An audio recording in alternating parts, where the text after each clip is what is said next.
we'll observe a moment of silence.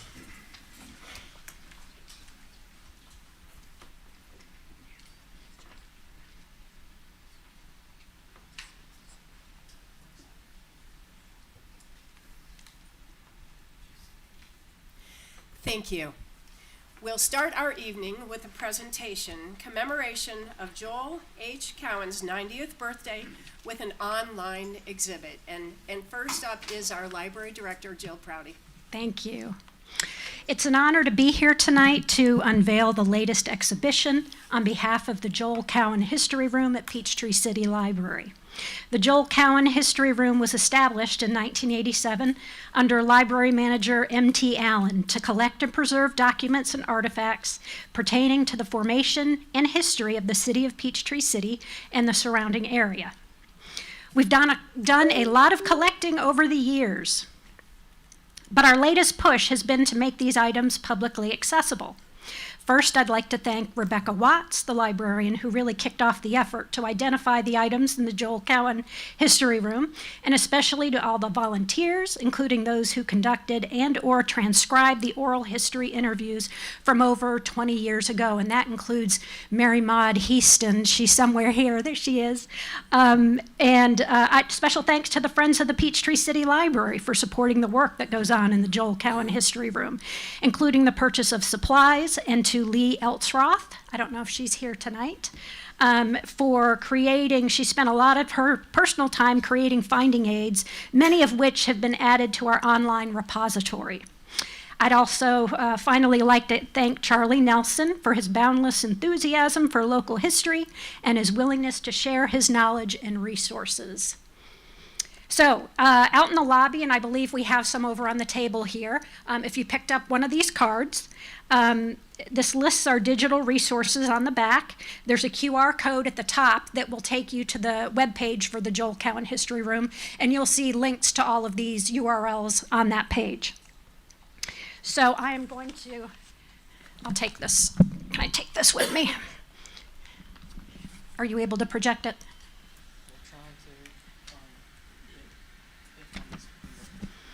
Tell me if you bring it up. I'll just keep talking. Okay.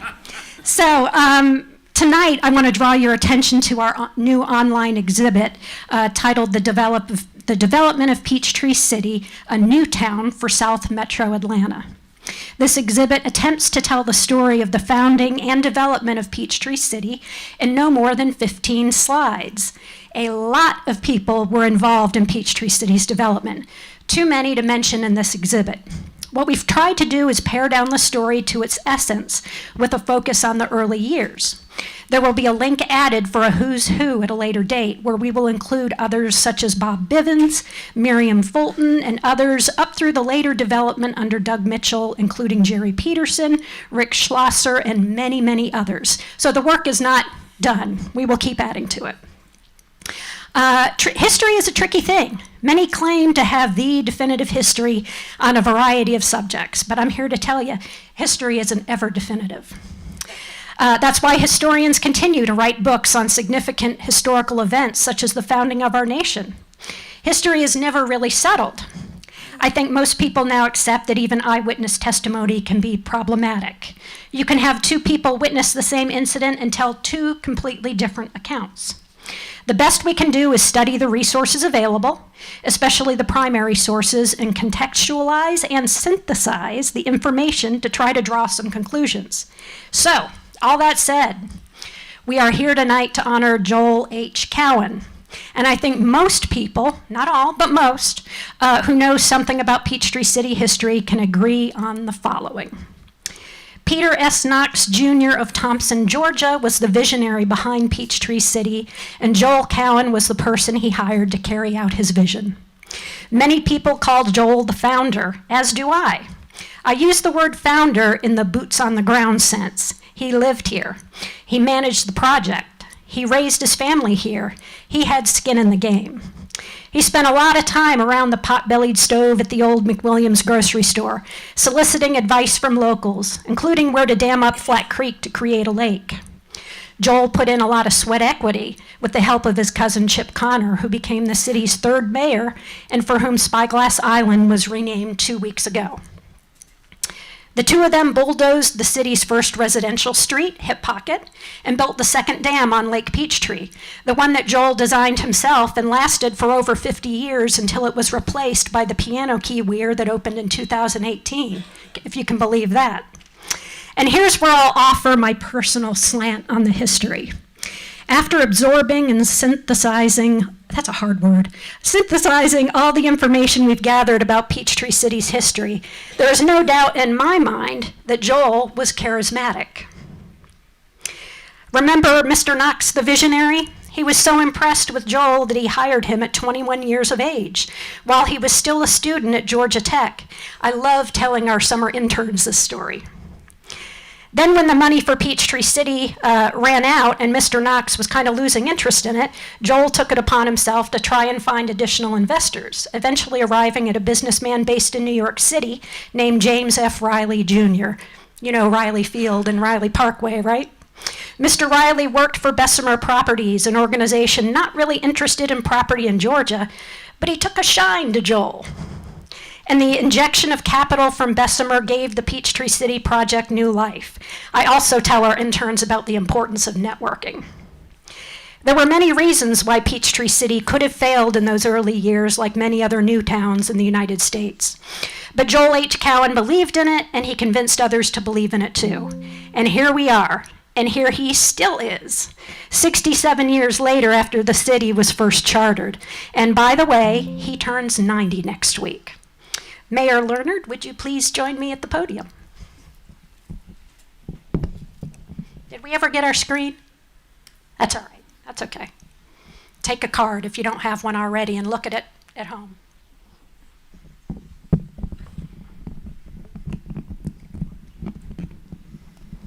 There you go. Thank you, Jill.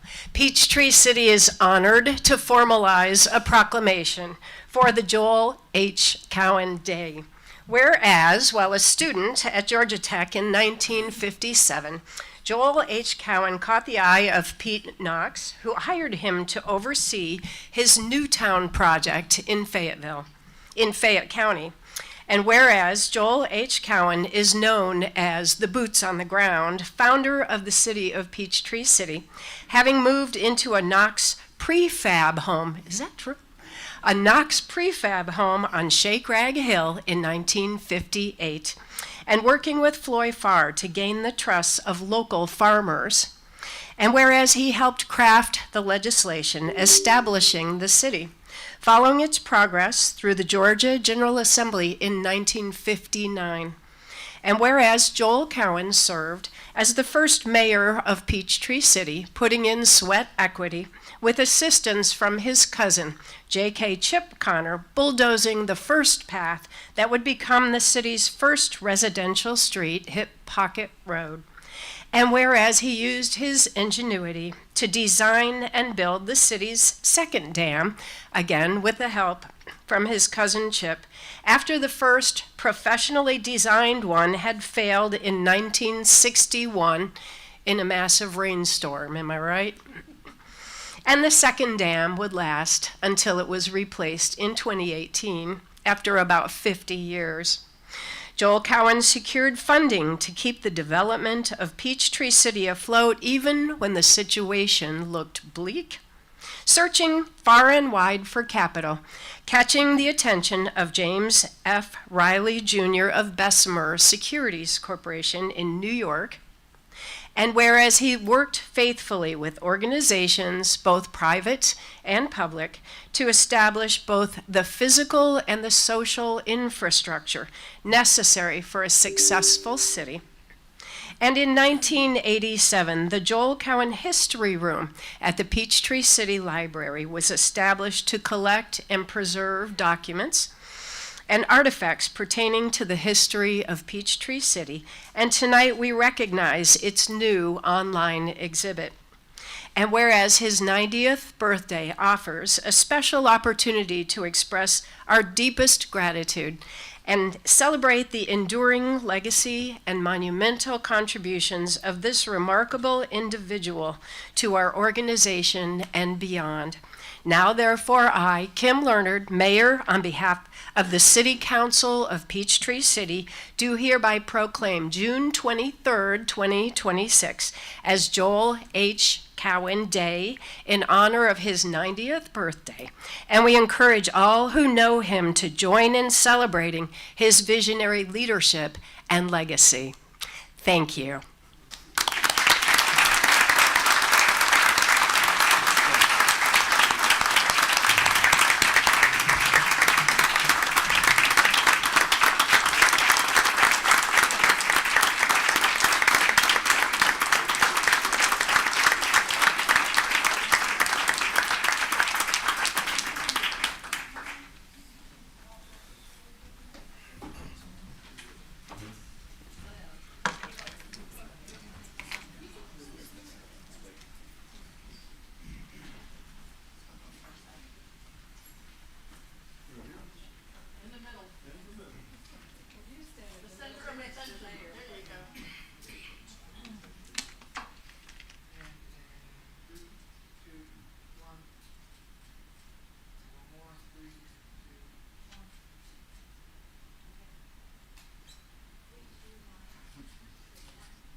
Our next, how are we doing over there? Yeah, it's not going to come up. All right, keep us posted. Our next presentation is the fiscal year 2025 annual comprehensive financial report. And if everybody makes it to the door, I don't blame you.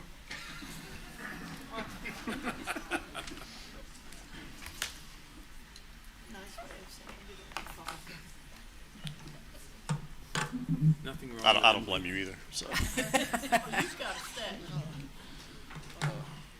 Hang on a second, David. Let them all walk out. David, could you test that for us real quick?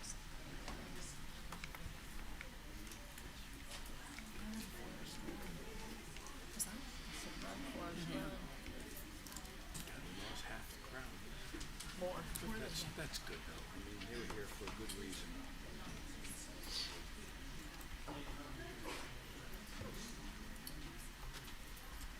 Is that your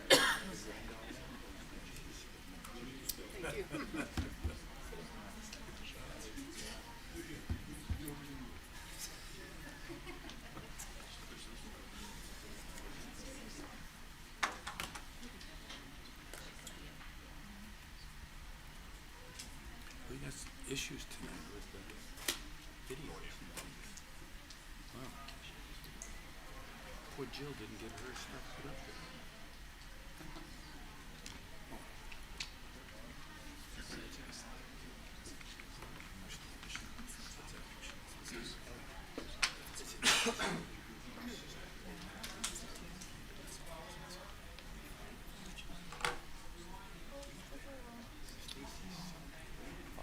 all right. Well, that was a hard presentation to follow. I'll try to do my best though. Again, good evening, everyone. Hope you all are doing well. Again, my name's David Irwin, and I'm with Malden Jenkins. I was the partner who oversaw this year's audit of the 2025 financial statements, and I certainly appreciate the opportunity to be here with you all this evening to discuss with you the results of this year's audit. For tonight's presentation, next slide. You got it? Okay, good. For tonight's presentation, I'll start off by providing you all an overview of our independent audit report. I'll talk about the two compliance reports that we issue in conjunction with the audit. I'll hit a few of the financial statement highlights. I'll discuss some information that the auditing standards requires that we communicate to you all. And then last but not least, I'll answer any questions that you all may have. So again, my role here tonight is to translate a very technical document into what actually matters for governance and decision making. Now, the financial statements themselves that have been presented to you all are the responsibility of management and members of the council. As your independent external auditors, our responsibility is to express an opinion on these statements. We conduct our audit in accordance with generally accepted auditing standards and governmental auditing standards, and I'm happy to say that we are issuing a clean or unmodified opinion on this year's report. This is what you want. This is the highest level of assurance that we can provide as your external auditor. What this means is that in our opinion, the financial statements are considered to be fairly presented in all material respects in accordance with generally accepted accounting principles. And you know, in your shoes, most importantly, it means that you all can rely on these statements as a sound and credible foundation for your oversight, your policy decisions, and for guiding the city's financial direction going forward. Again, as I mentioned earlier, as part of the audit, there are 2 compliance reports that we also issued. The first of which is the single audit report. A single audit is a compliance report that is required when an entity has over $1 million in federal expenditures. You all had around $8.7 million of federal expenditures in FY25, all of which pertain to the ARPA funds that you all received. As was the case with the financial audit, we are issuing a clean or unmodified opinion on the single audit as well. The second compliance report is the Yellow Book report, which is a report on the city's compliance with various laws and regulations.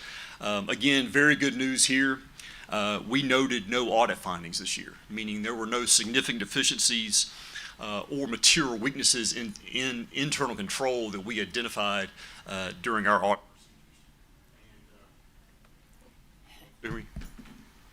Okay. You know, again, for a city of your size, there is a significant amount of financial activity for which you all have to be accounted for. In addition, given the significant volume of new accounting standards, reporting requirements, and really just the overall complexity that comes with financial reporting, it makes it that much more impressive for you all to receive a clean opinion and no audit findings. And to me, again, that's a significant accomplishment. It reflects a high level of discipline, consistency, and oversight in the city's financial operations. And again, that's certainly something that council, management, and everyone involved in the city should be proud of. I do want to thank Kelly, Dustin, and their staff for all their hard work this year. You know, you look at your financial statements, they're over 150 pages long. So needless to say, there's a tremendous amount of time and effort that goes in the audit process. Everyone was very accommodating to our audit team. They worked hard to address all of our questions and get us all the necessary information that we needed in order to get the audit finalized by the deadline. So again, just certainly appreciate all their hard work again this year. Now for a brief overview of your financial statements. You all prepare what is called an annual comprehensive financial report, otherwise known as an ACFR. An ACFR requires the inclusion of additional information that goes above and beyond the basic financial reporting requirements. This document is submitted annually to the Government Finance Officer Association, otherwise known as the GFOA, where they put it through a pretty strenuous review process. You know, when the GFOA, when they review the city's ACFR, their goal was not to assess the city's financial health. It assesses transparency, accuracy, and completeness to ensure that the readers of your financial statements have the necessary information to be able to do so themselves. And through this review, the GFOA has once again awarded the city the Certificate of Achievement for Excellence in Financial Reporting. The city has been awarded this certificate for 37 consecutive years. This is a very impressive document. It's one that you all should be proud of, and again, it's just another example of you going above and beyond and continue to raise the bar for transparency and high quality financial reporting. So again, congratulations to you all on that.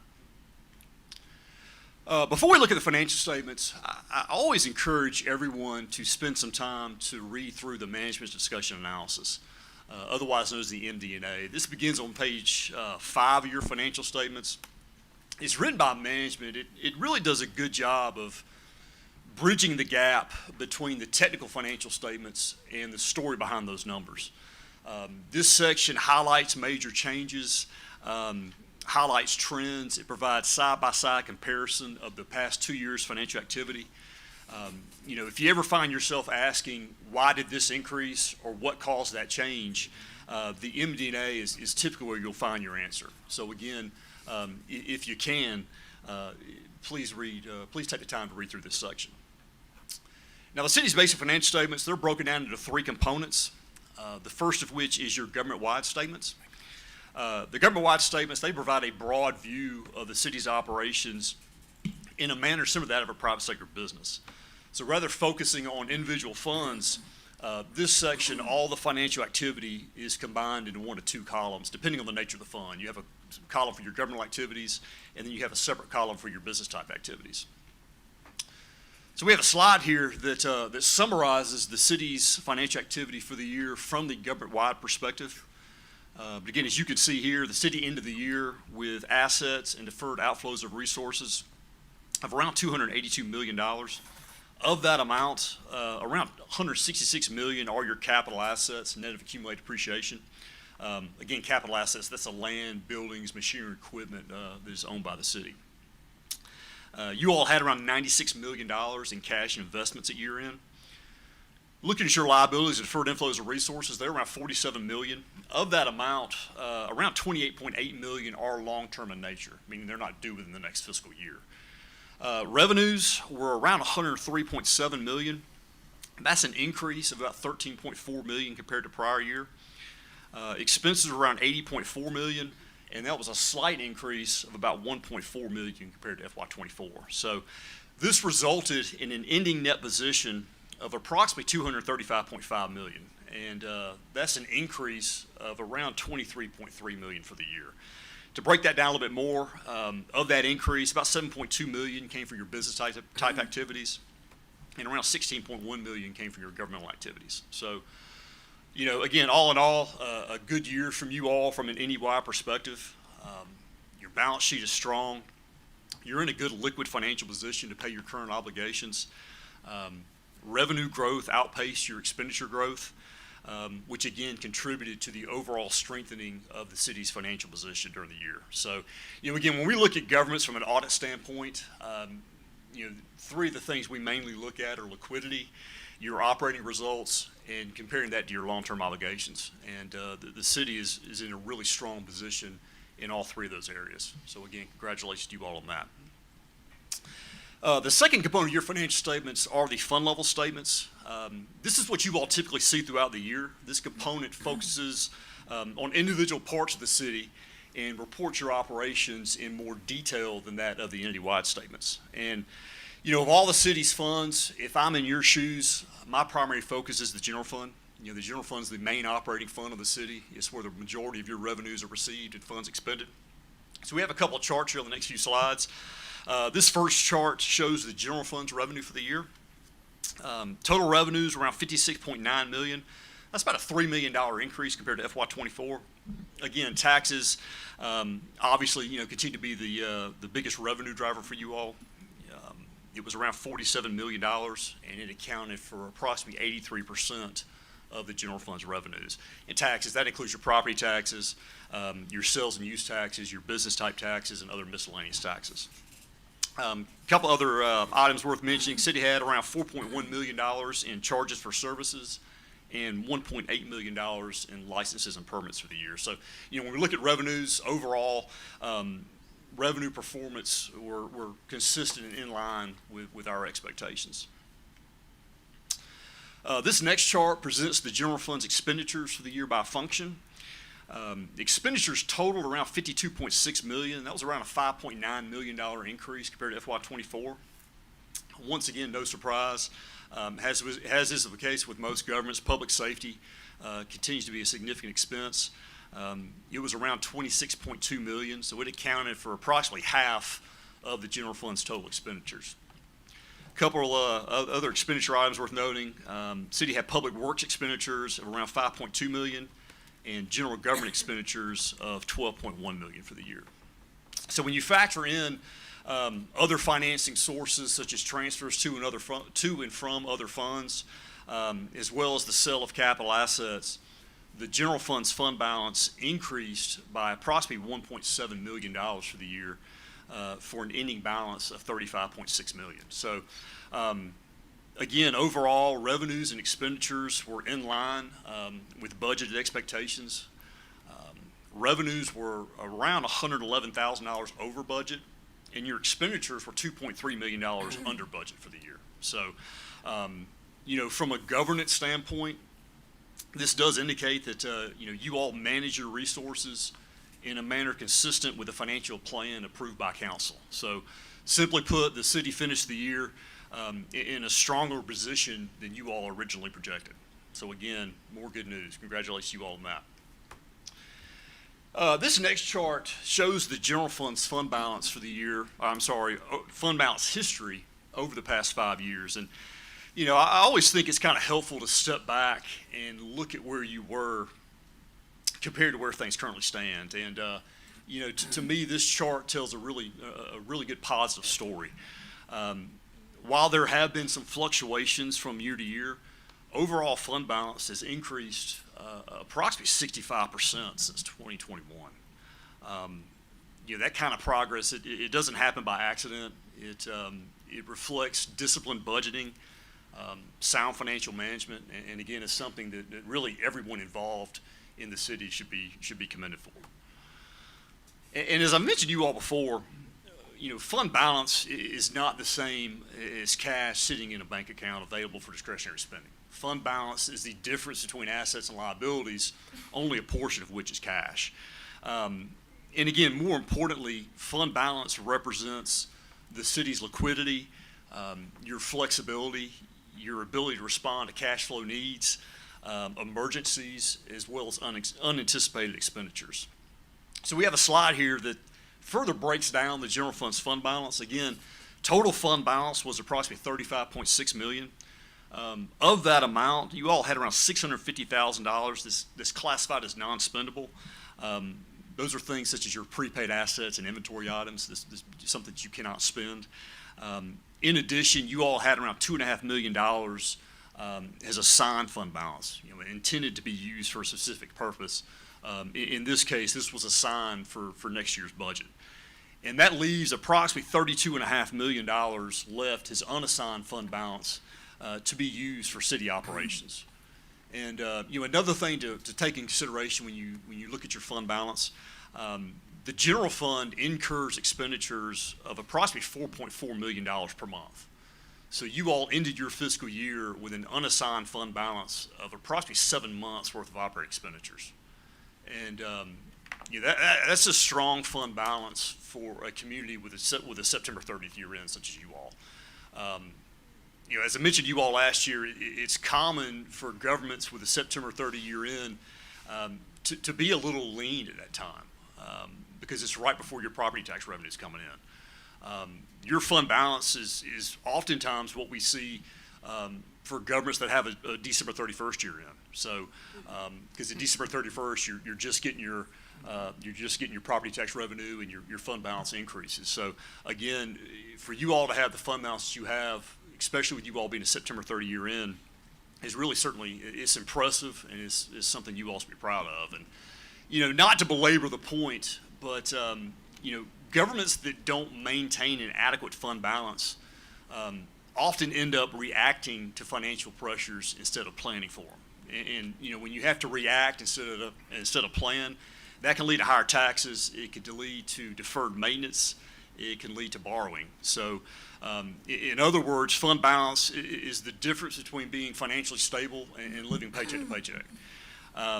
In addition, as I've mentioned before, property taxes represent a significant portion of your revenues, and they're cyclical in nature. So, again, a strong fund balance provides you all the cash flows necessary to get you through months when revenues are lower than they are at other times during the year. Again, as you can see on this slide, other reasons to maintain a strong fund balance, again, to cover significant emergencies, unanticipated expenditures. It provides you all with the flexibility to fund discretionary spending. There's a potential for better interest rates when you all issue debt. And again, it's certainly important in uncertain economic times. So again, the city's fund balance, it reflects responsible financial practices, long-term planning, and a commitment by you all for financial stability. So again, that's certainly something that really everybody involved in the city should be proud of and commended for. A couple other funds I want to briefly mention are the city's 3 enterprise funds, which again is your stormwater, your water and sewer, and your amphitheater fund. Again, we talk about enterprise funds. They're used to account for operations in a manner similar to that of a private sector business. The intent of these funds are to be self-sufficient and to generate sufficient operating revenues to cover their operating expenses.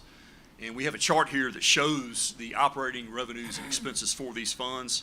Again, as you can see, all 3 of these funds continue to do quite well. The stormwater and water and sewers funds, they had operating income this year. The amphitheater fund was relatively flat, but all 3 funds generated positive operating cash flows, and again, are all 3 are in good shape financially, and certainly that's certainly something you want to see out of your enterprise funds. One final item to discuss with you all is just certain information that the auditing standards requires that we communicate. Again, the city is receiving a clean opinion with no audit findings. We received full cooperation from management and staff. There were no disagreements with management. There were no significant issues discussed with management that would have affected the financial statements. There were no uncorrected misstatements. And again, we are independent of the city as required by government auditing standards. And our independence to you all is what gives this report credibility. Without our independence, our opinion would not matter. And with that, unless anybody has any specific questions, that concludes my presentation. Again, there's a lot of information in your financial statements. What I've tried to do is just hit the highlights of what I think is of most importance to you all. I will close by saying that, again, you all remain in a strong financial position. Strong organizations are built on effective partnerships, and local governments are no different. Council provides the vision and direction, and management executes that vision. And this report certainly reflects that partnership. So we certainly appreciate the opportunity to be of service to you all, and look forward to working with you all in the future. Thank you very much, David. Council, any questions, comments? Oh, just congratulations to our financial team. I think 37 years of winning this award is quite significant. So congratulations and thanks for all you do.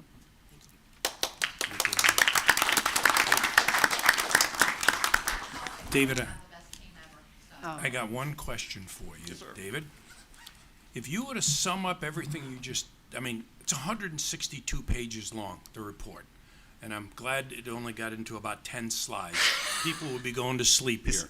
But I think it's important to leave them with a one-liner.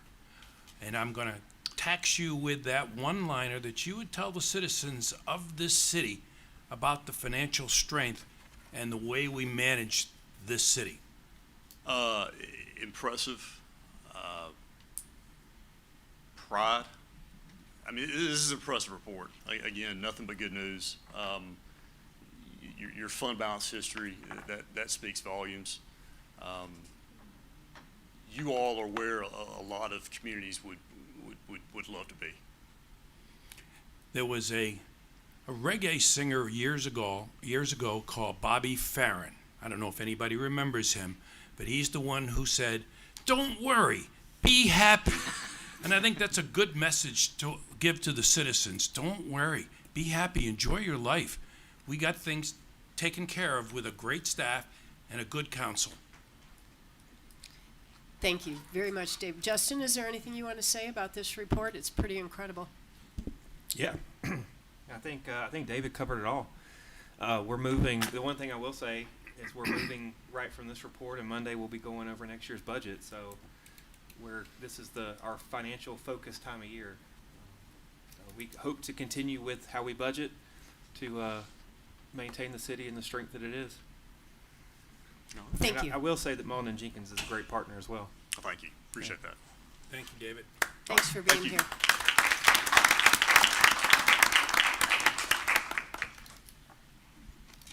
Our next order of business is a presentation in light of the 250th Independence Day celebration.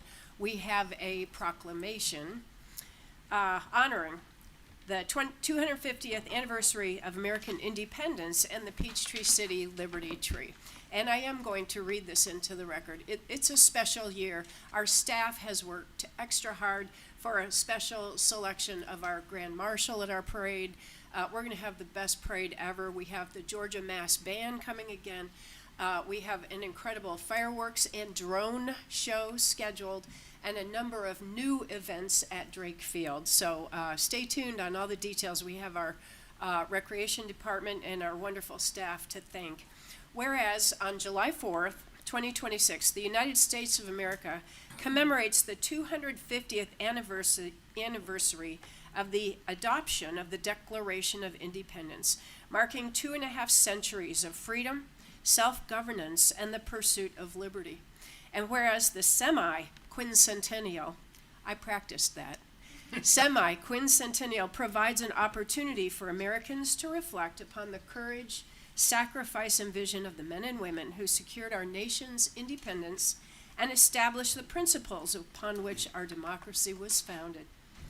And whereas among the enduring symbols of the American Revolution was the Liberty Tree in Boston, Massachusetts, which served as a gathering place for patriots advocating for freedom and self-determination and became a powerful symbol of resistance to tyranny and devotion to liberty.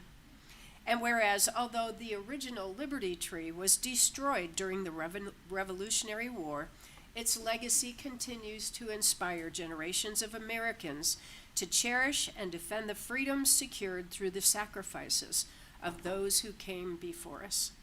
And whereas in 2025, the city of Peachtree City, in partnership with the Sons of the American Revolution and Daughters of the American Revolution, planted a Liberty Tree at City Hall as a living tribute to the ideals of freedom, resilience, patriotism, and civic responsibility. And whereas the Liberty Tree stands as a lasting reminder of our nation's history and serves as a symbol of the values that unite our community and our country, and the city of Peachtree City now unveils a commemorative plaque on July 4th at the Liberty Tree site to honor the significance of this historic symbol and to ensure future generations understand and appreciate the sacrifices made in pursuit of liberty and independence. And whereas the citizens of Peachtree City join communities across the nation in celebrating America's 250th anniversary and recommit themselves to preserving the freedoms, opportunities, and democratic principles that define the United States of America.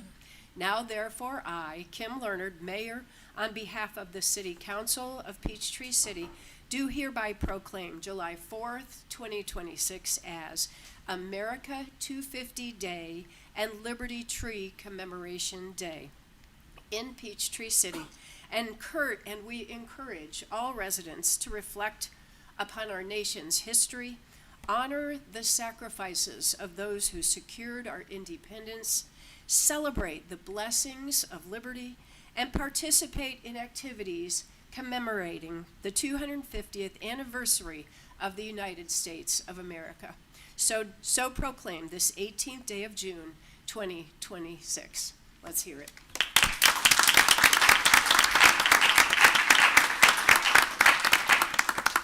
Thank you, staff, for that wonderful proclamation. Announcements, awards, special recognition. We have no more. Public comment. Yes, Madam Mayor, we have 4 individuals signed up to speak. The first person signed up is Heather Harding.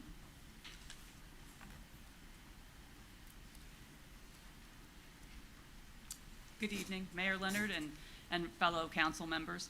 My name is Heather Harding. I'm president of the North Cove Community Association, representing about 100 residents in our neighborhood. I'm here tonight to share serious concerns from our homeowners about the North Hill multi-use path project now under construction along Peachtree Parkway. Since work began on this last week, citizens have been shocked by the scale of the tree removal that's been required for the installation of a 10-foot wide path. What was once an iconic Peachtree City tree canopy has been severely and visibly damaged. The character of North Peachtree Parkway, arguably I think one of the most beautiful corridors in our city, has been dramatically disfigured. Now, we understand this is only phase one of a multi-phase path expansion that will eventually extend north to Kedron Hills and then south to Smoke Rise. If the same clear-cutting approach is used on the future phases, even more of the parkway's tree canopy will be lost. Public Works has confirmed that no plan to restore or replant the greenbelt has been developed yet. They also confirmed that this design includes no physical safety barrier along approximately 800 feet of this new path, a path that's going to sit 6 feet from the unlit northbound lane of Peachtree Parkway, leaving path users dangerously exposed to traffic with no protection. And additionally, this new path design, as it's designed currently, will allow users to cross over the parkway and go directly into and out of the main entrance of North Cove. Now, this creates a legitimate traffic safety hazard, and for the first time introduces a cut-through route into the North Cove neighborhood. And this, both the safety aspect and this transportation aspect, are deeply concerning to our homeowners. So tonight, I respectfully ask for you to consider 3 actions. First, restore the greenbelt. We ask that the city complete its replanting plan to restore the parkway's canopy with a commensurate level of trees and softscape, and then share this plan with the impacted neighborhoods. Second, install a safety barrier along this new path. A rail or some other hard barrier should be added along the full length of this new path to protect users from traffic on the pathway. And lastly, reevaluate the approach to these future phases. We ask that you reconsider this clear-cutting approach and explore alternatives. This could be a retaining wall or any other items that preserve as much of our existing tree canopy as possible. So on behalf of the thousands of residents and commuters who travel on Peachtree Parkway every day, I thank you for your time and consideration of these important issues. Our community cares deeply about public safety, about responsible planning, and preserving the beauty of this great city. And we ask that you help us work to protect these values going forward. Thank you. Thank you. Excuse me. Thank you. We don't applaud. And I just want you to know, we serve in a listening capacity only, but we will absolutely be discussing the issue. Thank you. Next speaker is John Rapp.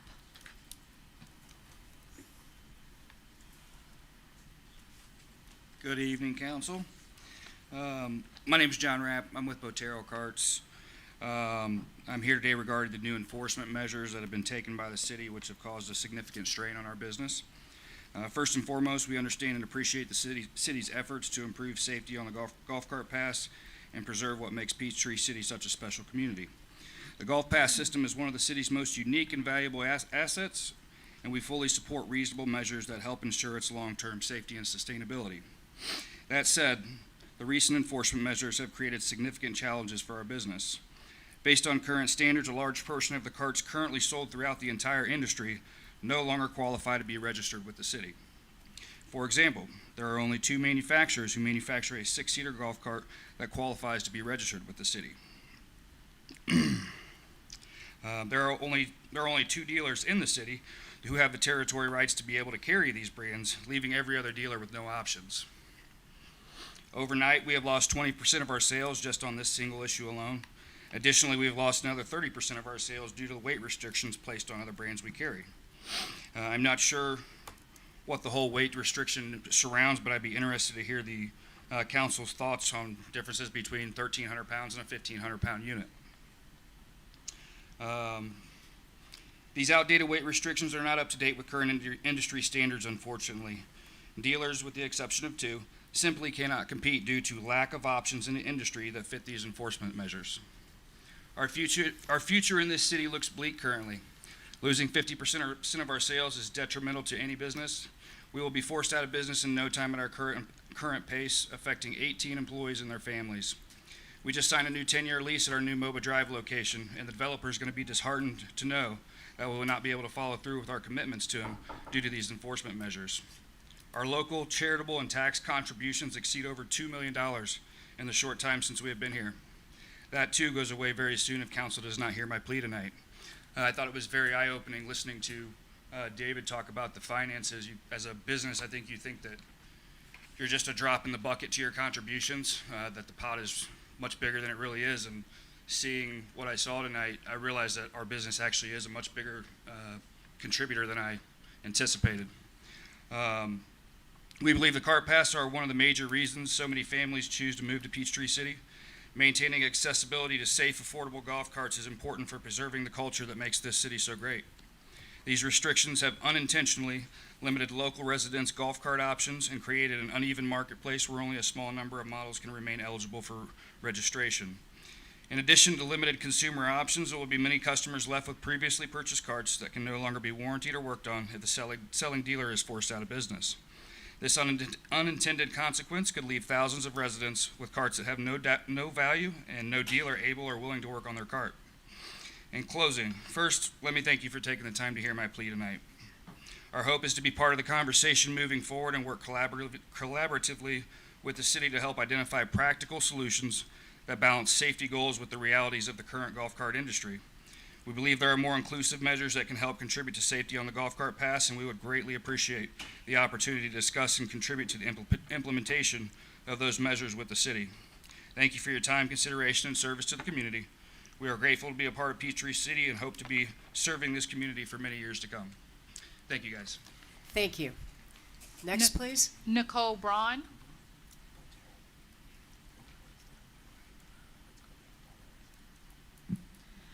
Good evening. My name is Nicole Baron. I reside 1002 North Hill Road, and I am the current Homeowners Association President for North Hill. I'm here to discuss the multi-use cart path project as well. I have 3 areas of concern and then 3 requests that I'd like to get to. My first area of concern is bait and switch. So a little history on bait and switch. When I first became made aware of this project about 1.5 years ago, I worked with then city engineer David Borkowski and John Schnick, then assistant city engineer, over the course of about 1 year, multiple meetings and discussions, and I was informed that our gates and columns would need to be relocated about 10 feet interior, so move back in our development further in order to make room for the cart path. Subsequent to that meeting, then the HOA embarked, we hired an engineer to get engineering drawings for the new columns, and those were submitted.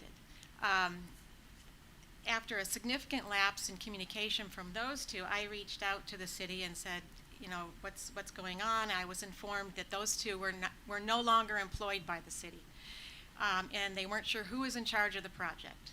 Eventually, I was put in touch with Jonathan Miller as the project lead now. Jonathan did invite myself and one other HOA officer to a Zoom meeting with the path contractor. This was on May 15th. And at that time, the discussion was that the columns may not have to be moved and probably weren't going to be moved because it was a cost-limiting issue, and that at that time there were concerns expressed regarding drainage as a result of that decision and also some safety concerns that were brought up. So it was decided at that May 15th meeting that there would be a site visit before a final decision would be made, and we would be included in that site visit. Well, to my knowledge, that site visit has not occurred, or if it has, we certainly have not been included in that. However, my understanding is that the columns and gates will not be moved, and the resulting path will go within 4 feet of the existing columns. So that's my bait and switch concern. Number 2, safety. The new proposed path, as I said, will pass within 4 feet of the gate columns with a significant decline in the elevation going down to this column. I have concerns that carts will collide with the columns and the resultant repair and cost will fall to the HOA. Additionally, I have safety concerns with the new cart traffic pattern that's going to ensue. North Hill Road, it's a horseshoe shape and there's gates and columns on both ends of the horseshoe. And a cart traveling southbound on the new path if they want to continue southbound into the Smoke Rise portion, they're going to have to turn left around our current column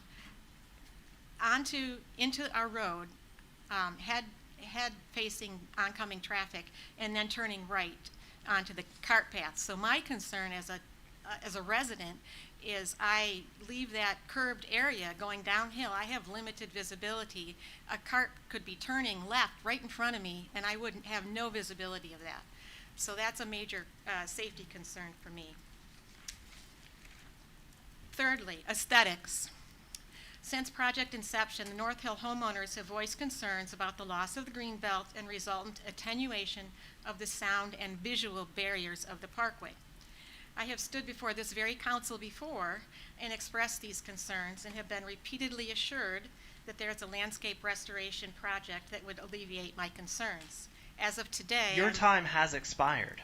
Thank you for your comment. Thank you. And again, we're serving in a listening capacity, but we will absolutely have the necessary discussions. Thank you. Next, please. Carrie Cook.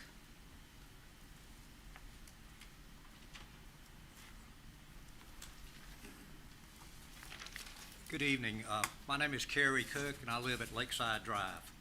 I'm addressing the subject of cart path connectivity that's being endorsed by the Atlanta Regional Commission, Fayette Forward, and others. I would first like to share that I have a petition that I want to file with the Mayor and Council that includes 161 signatures, almost 200 citizen signatures. We, the citizens, do not want to expand our cart path system to allow more golf carts, e-bikes, e-scooters, e-trikes, and e-hoverboards onto our cart paths, thereby creating more traffic and dangers to pedestrians and golf cart travelers. I might note that we do understand and agree with the connectivity to the Stars Mill School area that was recently completed, though. We think that there are many unintended consequences from further extending our paths.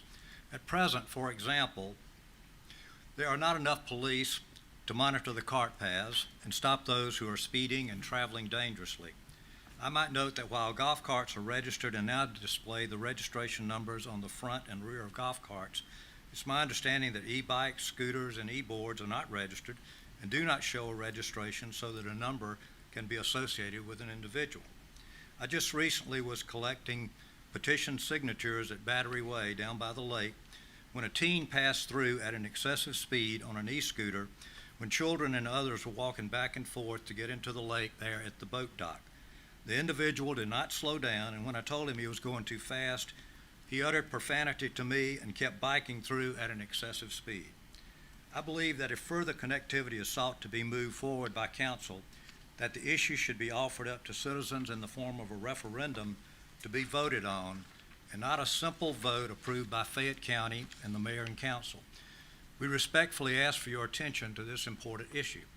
I don't believe that the Peachtree City founders intended our cart paths to be extended into other cities or counties, thereby putting more pressure onto our cart paths for additional cart maintenance, more costs to be borne by Peachtree City citizens, and additional monitoring by police. We want to keep Peachtree City a great, livable, well-managed village community, not an expanded and congested cart path thoroughfare. Thank you. Thank you. Any more? The final speaker is Ferry Wortham.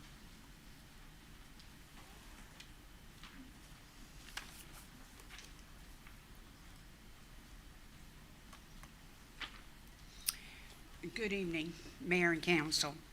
My name's Ferry Wortham.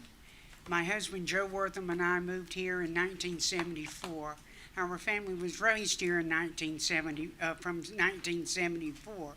And I'm proud to say that our son is the first general that grew up here in Peachtree City, and he's active now. He's Army. Okay, we also established the first landscaping garden center in Peachtree City, and the building's still up on Highway 74. We share the history because Peachtree City has been our home for 5 decades. Our family has also believed in serving the community and our country with gratitude and pride. I have served as president of Homefront Families of Military Heroes. It's a God and Country domestic nonprofit Corporation established in 2019. My family has lived the military life for almost 38 years, and that experience deeply shaped my understanding of service and sacrifice. Our organization has also donated 2 Homefront Family of Military Heroes albums to Peachtree City History Room as a lasting contribution to our community and history. After visiting the memorial in Washington, D.C. years ago, I reflected not only on the courage of those who wore the uniform, but also on the strength of the families and children who stood behind them. Those families carried burdens that were often unseen, and their support made military service possible across generations. Each of our ancestors, every person in this room, in this country, really around the world that has anything associated with the United States or our military, somehow have served, our ancestors have served in the military function somewhere or the other.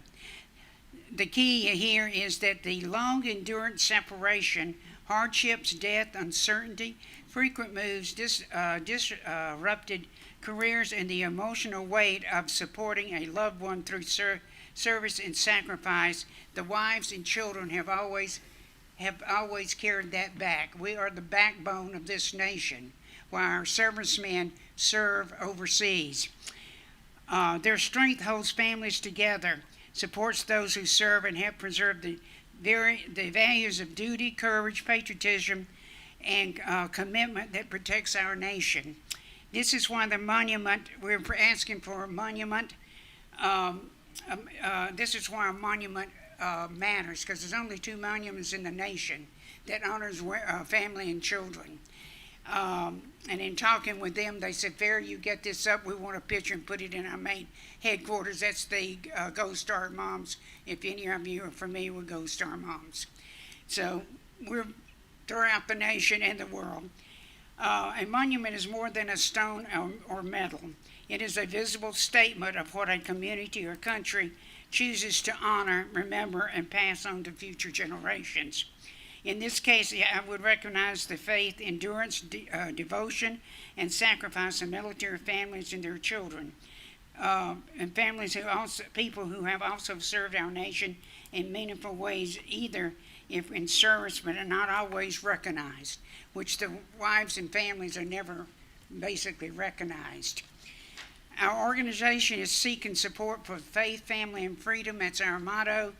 Homefront Families and Military Heroes Monument. We believe Peachtree City is a fitting place for such a tribute because the community has long valued patriotism, family, and civic pride. This monument would not only honor military families and children, but also create a place of reflection Your for time has expired. Thank you for your residents, visitors, and future. I want to thank you. And we also have your email with some of this information too, and I appreciate your comments tonight. Okay, thank you. Thank you, Ferry. Agenda changes. Council, we have one. Madam Mayor. Your pardon, I didn't know that I had to be noted as public comment. I had a 90-second unrelated comment. Unfortunately, at this time, we can no longer take comments, but we can talk afterwards. Thank you. Madam Mayor, you want me to? Agenda changes. Clint? Yeah, Madam Mayor, I'd like to take new agenda item B and move it up to be discussed right now because of the urgency that is required with that resolution. Did you make a motion? Do I have to make a motion? Yes. Yeah. Do I? Yes. Okay, Madam Mayor, I make a motion that we move item, It's B. new agenda item B, 2606 resolution to immediately discuss at this time. Second. I have a motion and a second. All in favor, say aye. Aye. Motion carries. New agenda item B, 62606, resolution to introduce local legislation regarding L-host. Jasmine? Yes. Good evening, Mayor and Council. The Georgia General Assembly convened a special session in which they are considering local legislation authorizing the local homestead option sales tax. This resolution just states because Fayette County Fayette County is currently pursuing the potential of having a referendum on this. The state law requires for every municipality to approve it. So this resolution allows for the delegation to approve a local act for the city. So if this ballot, if it does go on the ballot in November, Peachtree City could be considered as part of the revenue. All right, thank you. What do you need as far as a motion? A motion to approve the resolution as stated. Madam Mayor, I make a motion to approve item 062606, resolution to introduce local legislation regarding L-Host. I'll second. I have a motion and a second. All in favor, say aye. Aye. Motion carries. Thank you. Minutes, June 24th, 2026, City Council Work Session Minutes. Can I get a motion? Madam Mayor, I move that we approve the minutes as submitted. I'll second. I have a motion and a second. All in favor, say aye. Aye. Motion carries. Consent agenda, item A, new alcohol license J. Alexander's, and B, donation acceptance from Rotary Club of Peachtree City. Can I get a motion? Yes, Madam Mayor, I'll make a motion for both consent items A and B. I always like taking money in, so item A and B to be approved. Second. I have a motion and a second. All in favor, say aye. Aye. Motion carries. Thank you. And with that, we just accepted an $11,000 valued golf cart from the Rotary Club of Peachtree City. This is a heavy-duty gas-powered vehicle. Again, Peachtree City Rotary Club has donated it to the city, and it will be used for PD path patrol. So we extend a very, very sincere thank you to the Rotary Club. Yes, thank you. Thank you, Rotary Club. Old agenda items, we have none. New agenda item, 62605, Fire Station 85, Construction Manager at Risk, approval of GMP. Chief Murphy. Good evening, Mayor and Council. This is not the actual approval. We're kind of off a day. This is where I give you the information, and then we're going to bring back this for the actual vote on July 9th. So we've been working with Meja, who is the contractor for this, and also ISE and GMC, who are all our partners in this, and we are close to having the guaranteed maximum price ready for you. That will be presented on July the 9th. Initial cost estimates and constructability have been determined that it will be in budget and will meet all the parameters that you've set forth in earlier meetings. So I'm here if you have any questions, but there's no action needed tonight. Thank you. Council, any questions? I have one. Yes, sir. Chief, this is just for a manager for the upcoming construction of this. Okay, correct me then. No, sir. This will be the guaranteed maximum price. Will be coming from all these partners from Meja. This will be the maximum amount that the fire station will cost. Okay, so this is a not to exceed price. Yes, sir. Got it. Thank you. This will be the last vote. This will be the last vote for this project, and then it will be constructed. We're going to do that on the 9th? Yes, sir. That'll be the final vote to construct the fire station. Mm-hmm. And then we will have a grand opening, or not a grand opening. The groundbreaking is scheduled for August if everything goes well, and then they're saying completion date around May of 2027. Wow. All right. Questions, Council? Questions? All right. Thanks for the Good luck. information, Thank you. Chief. Appreciate it. New agenda item C, 62607, classification of 2 new part-time positions for Youth Council and Public Art Program Managers, and 1 position retitle for the Economic Development Director. Justin? Thank you, Madam Mayor. City Council previously approved funding for 2 volunteer positions with 2 new volunteer groups that were created. The Youth Council, which also includes the Youth Activities Committee. So that's 2 boards. It's the high school board and then a parental board to oversee the Youth Council. And then also the Public Art Group to really start a heavy public art initiative in our city. Along with those approvals, for the groups, funding was approved for these 2 part-time positions that will attend the meetings and really manage the functions of these groups, manage our public art program. Staff, myself and Dr. Tab, researched the market, and we created job descriptions for both of these part-time positions. The youth council position would be at salary grade 112. Public art coordinator would be at grade 110. Both positions will be part-time, so there's no cost other than the actual salary paid to them hourly.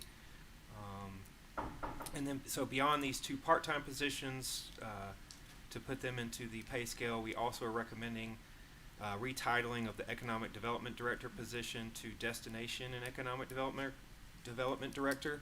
I've talked with you all individually about this. The reason is after exploring the idea of having a dedicated full-time Economic Development Director, we really have decided that those duties can be done in conjunction with an already existing position, which is our CVB and executive CVB director, Tyler Runyon. So if this is created tonight, starting Monday, he will be reclassed into this title of Destination Economic Development Director, and he will handle our tourism with the CVB, and he will also be our point man for economic development in the city as well. So I'm excited for the opportunity for him. I think he's going to do a great job, and I think it also, for our operations, I think it makes sense, and it also saves us money. So that's a good thing too. If you have any questions, I am available. I'm right here. Council, questions? Nope, let's vote. Nope. Wonderful. All right, do you need a motion on this? Yes, I'll read the motion. Okay, go ahead. Approve the classification of 2 new part-time positions and retitle the Economic Development Director to the Destination and Economic Development Director as presented. So moved. Second.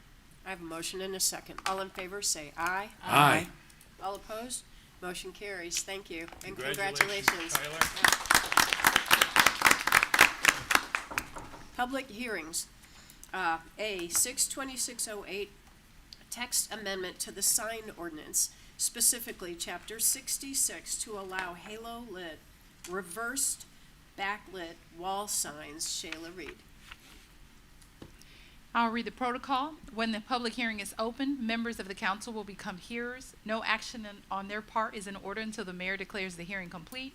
First, city staff will present the request and provide an assessment of compliance with city code.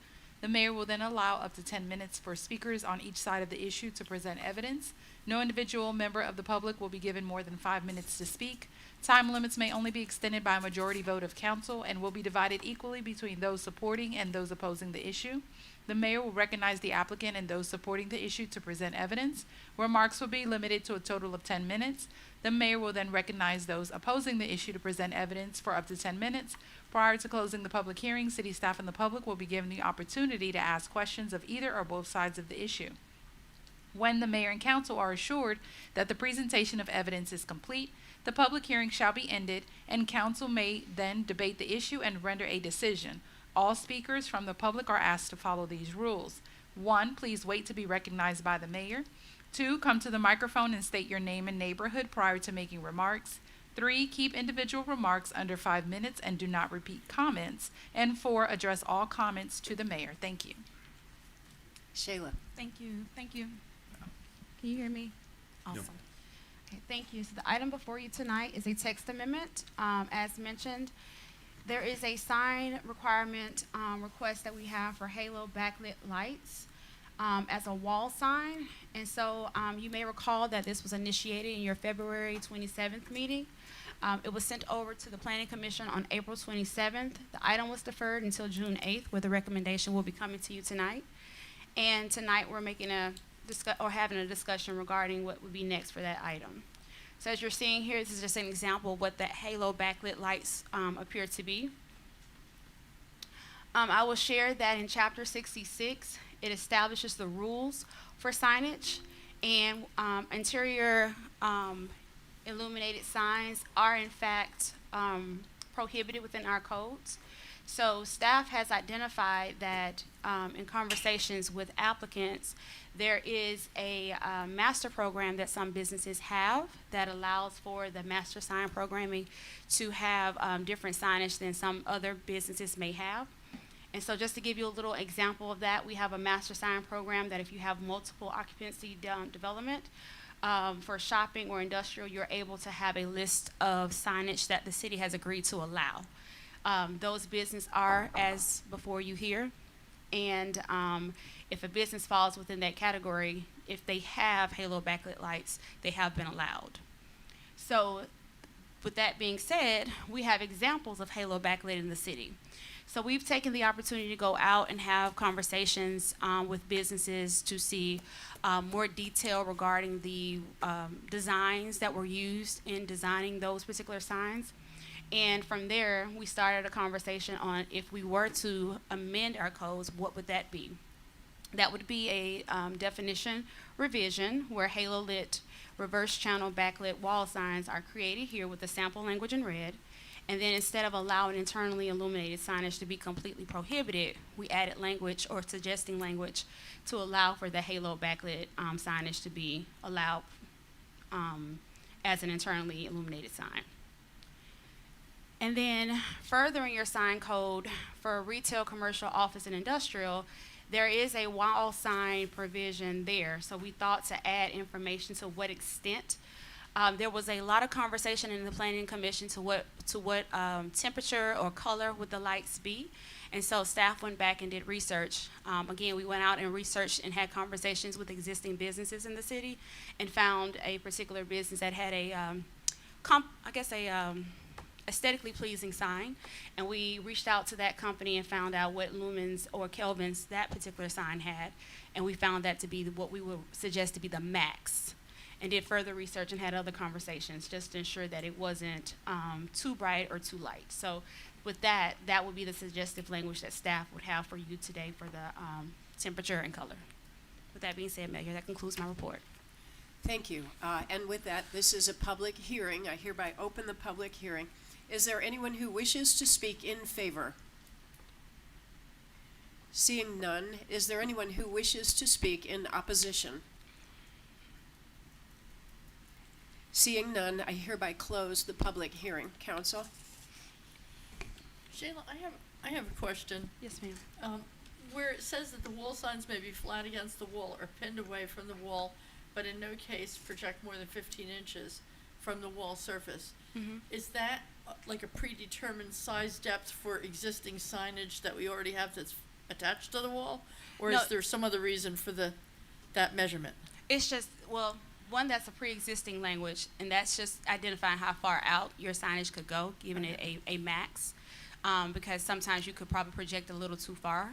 So what they're doing is giving no more than 15. Okay. Yes, ma'am. Any other questions? I have a question. Maybe you had those pictures in the beginning. Mm-hmm. With those pictures of what we're talking about, those two type of backlit, that's what you're writing into this? Yes, sir. That's pretty common in today's commercial world. Mm-hmm. We were just a little bit out of touch on what was needed? Our sign ordinance didn't keep up with technology. Okay, fair I think enough. I That's referenced that at the meeting back in February. We had somebody come in and apply for the sign, Mhm. and Shayla and I had a great debate of how A, wasn't permitted, and B, it looked very good. So the question became, why aren't we Yeah.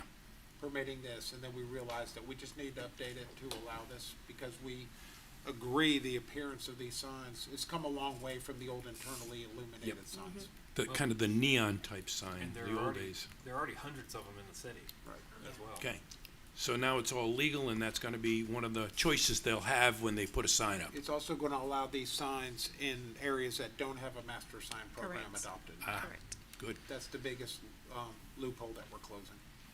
All right. Any other questions? Anybody else? Yeah, I have a question. Okay, I am not a light expert here, but we have two pictures, and one looks warmer and one looks cooler. Are both of the ones that we're seeing here under our ordinance, are both of these allowed, or is one allowed, one not?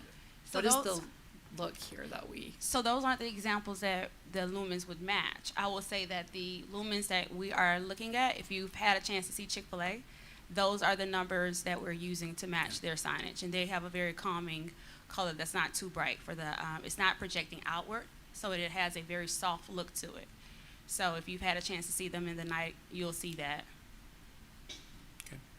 okay, and so then the coffee shop here, so you're saying Chick-fil-A would be approved, the coffee shop one, would this also be approved? So these are just examples of what a halo backlit is. It's not to the Okay, to so the this temperature. isn't talking about the actual No, color it's just giving you portion of the ordinance, Correct. It's just giving you illustrations. but there is a color portion of the ordinance. Yes. So here, as shown here, That's what I was. it will give you that for the Kelvin, no more than 6,500, and then 9112 for the lumens. That pertains to color? Yeah, that's the brightness. So that's the brightness and the Yeah, temperature. not the color. Yeah, so that's it's the like brightness. it seems like the lower the Kelvin, the warmer the temperature. Is Yeah. that correct? Correct. So But again, it doesn't change the coffee color. one- If someone wants red, they can go with red. So the colors are going to be it's like a warm kind of bluish, not necessarily blue. The way they kind of word lighting, they use this word blue to give like a warm tint to it, but it won't be a red. It's not a color like that. It's Okay. on page 47 in your packet. Yes, I gave Council. examples in the text. 47. Yeah, the planning commission, they had the question on that, and that's what actually initiated this, was there are existing businesses that do have colors. And I think they will be grandfathered in, but I think moving forward, the idea was not to allow colors, but just Kelvin and lumens of white. Okay, well, that answers my next question, because I was curious, if we're talking about color temperatures and things like that, how many businesses are now gonna have to go and change their lights, but we're grandfathering in any existing. And I mean, yeah, that's the way most ordinances work, is when we change them, if they already exist, we're not gonna make people change them right then, but if they close and a new business comes in, they Okay. wouldn't put the color back up.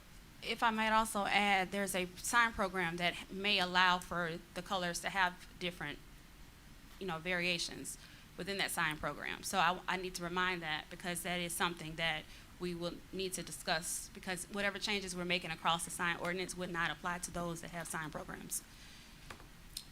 Which is the commercial area she listed. They have their own sign programs that were approved previously, Gotcha. which may include color. Okay. So it's just, Let me just clarify. If you look in your agenda package on, I think it's page 47, all three of those colors are allowed.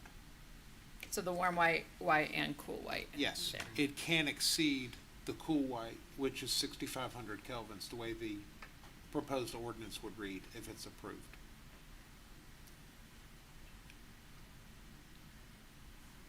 I see that.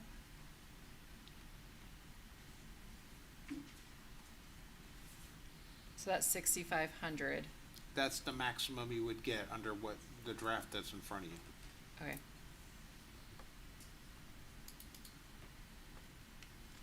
All right. You good? I think I don't have any other questions. And Thank you. any other questions? No, we're good. Anybody? All right.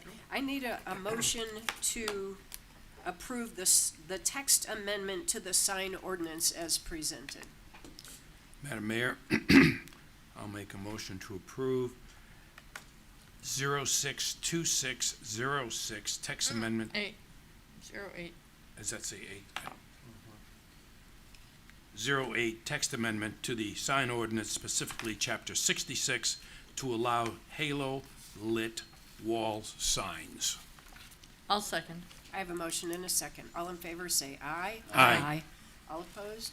Motion carries. Thank you. Public hearing B, 62609, variance request from stream setback and buffer, 435 Seabiscuit Walk. Shayla Reed. Yes, ma'am. So this property is on LUR 21. It's located in the most rearest boundary of our city boundaries. As you can see here, this particular development is asking to have a home that would be possibly encroaching into, definitely be encroaching into the city's setbacks or buffers. So that red line that you're seeing here, if I could kind of point, that is a state buffer here. The development will not be within the state buffer, but it will be, if the home is constructed as shown here, within the first 50 feet here from this creek will be 50 feet of city buffer, and then here an impervious cover of additional 25. So if the home was to be constructed or allowed to construct, it would encroach into this 25 feet here and then this 50 feet here. And just to kind of give you an idea of what was before, previous conversations back in 2024, the developer showed that he would have the structure outside of those buffers. He is asking today in 2026 to have the photo on the right be permitted to allow for the structure to encroach into those buffers. You have identified in the packet the application as well as what is identified for their side to have hardship. So you have that information before you, and that concludes my report, Mayor. Thank you. Is the homeowner here? And if so, would you like to share any comments about this application? Yes, ma'am. Yes. Mayor, Council, my name is Stephen Jones. I'm the law firm McKagan and Jones. I'm here today on behalf of Jeff Lindsay Communities. Red Wine Development is the actual applicant, but that's a subsidiary of the company or an affiliate of the company. Accompanied today by Mr. Matt Gray of Moore-Bass Engineering. We've got a PowerPoint. This request is a request related to the impervious setback and the undisturbed buffer associated with this lot. When this property was developed, and Mr. Gray can give you specific details on the engineering, you'll see on the right-hand side, and I've got some more detailed slides I can show you in the PowerPoint, we had mitigation credits to build a road over an existing stream. That's, of course, exempt.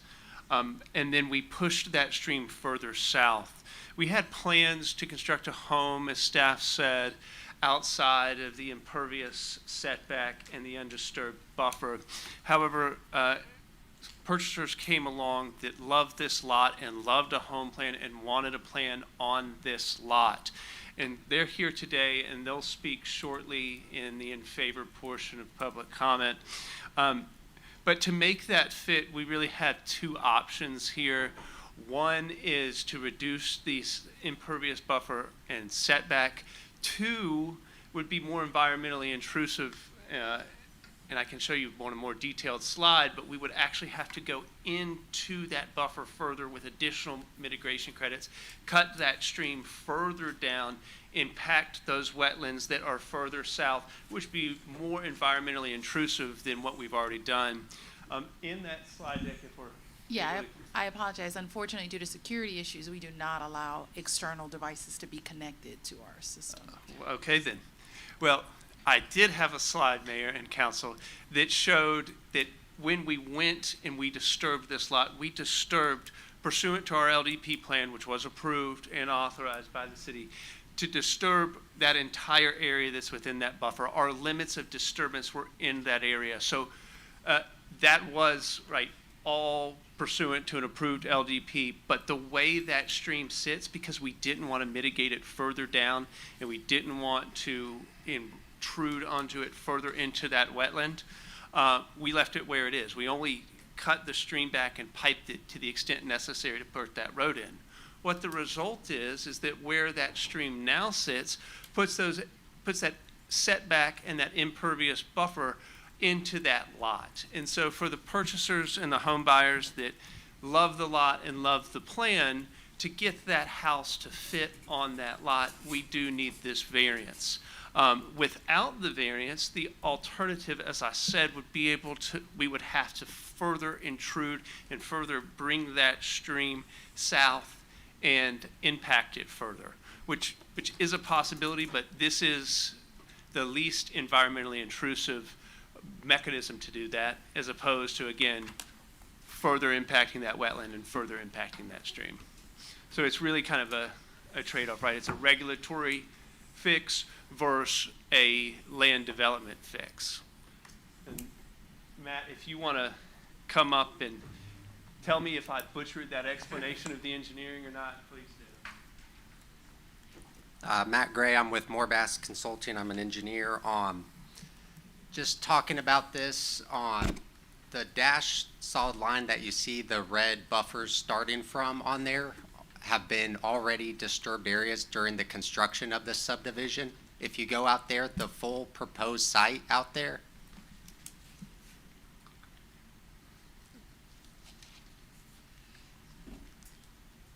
so this line right here, that has already been disturbed and been constructed as part of the subdivision's overall development.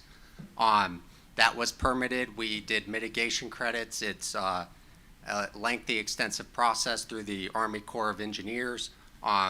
We limited our disturbance to right there because that's the max disturbance we thought we needed at the time. You go out there today, it's a full pad out there. It is ready for a house of this size to be constructed without any additional grading operations or anything in the buffers. It's really a difference of what is legally applicable for buffers. Once we're done with construction, the state says those buffers apply.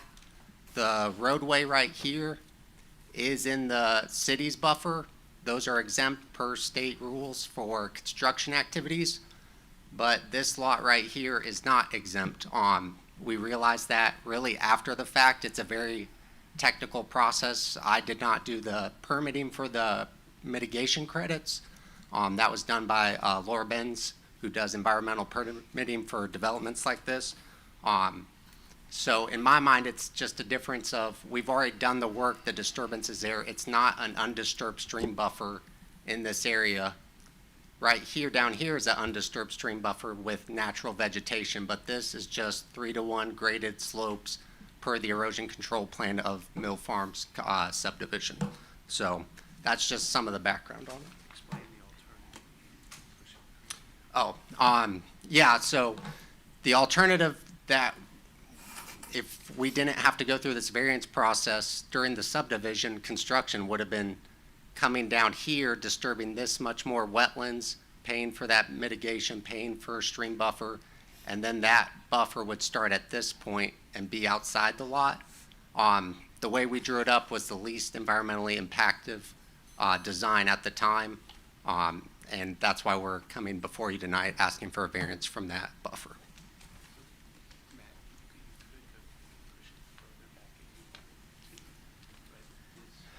Yeah. Well, yeah, legally speaking, we would have to do another set of plans if we wanted to move the buffer outside and avoid this variance process. We could go back and do that. It would require another Army Corps permitting, wetland mitigation, all of that, and going through the city for approved construction plans for it. We'd prefer not to have to do that, being that this first development was done with the intent, and this lot right here is pad graded. It's ready for a house of this size. Again, these are the limits of disturbance that have already occurred for this development.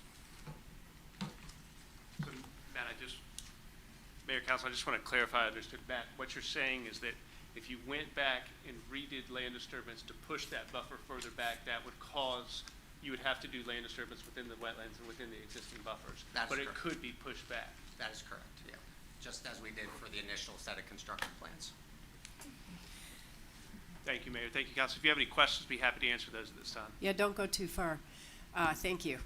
And did you say that the applicant, the homeowner is here and would like to share a comment? That's correct, Mayor. They are the folks that want to buy this lot and construct this home on this lot. Okay. I would like to hear from them at this time. Thank you. Good evening, Mayor. Good evening, Council. When we Come were a little looking- closer to the microphone. Sorry, can you hear better? Yes. So, my name is Vaishali Patel, and we've lived in Fayette County for 19 years now. We were out looking for a new house. We came across this new subdivision being built, which is very, like, literally across the street from the school for our kids. And this lot with the layout, literally, like, we fell in love with it. And after all of that, is like, okay, you have to go through this process, which, I mean, obviously you guys and they would understand better our appeal to you guys tonight is if y'all can get this approved for us to have our new house built, that would be amazing. This is going to be our last, like, forever dream house, and hopefully we can get it done. Thank you. Thank you. With that, I will open the public hearing. Is there anyone who wishes to speak in favor? Seeing none, is there anyone who wishes to speak in opposition? Seeing none, I hereby close the public hearing. Council. Questions? Mr. Jones, I don't know whether I need you to step up or the engineer or both. I don't know. Yes, Councilwoman Brown. Okay. On July 13th of 2023, when the hearing to rezone the subdivision from R12 to LUR to reduce the setbacks for every lot, a list of recommended conditions was presented by the Director of Planning and Development at that time. Perhaps the most important condition recommended was, and I quote, "The location of all floodplains, wetlands, and associated buffers shall be field located and surveyed. None of these areas shall be located within the buildable envelope of a lot," unquote. The word "shall," of course, is legally binding. And this condition was not removed or amended during that hearing. So my question for you is, have you complied with this condition? Yes, Councilwoman, that's correct, and that condition is exactly as you read it. These are stream buffers and setbacks. The condition you referenced is with respect to flood. So this is in wetlands, and so this is a different type of buffer and setback as opposed to those referenced in the condition.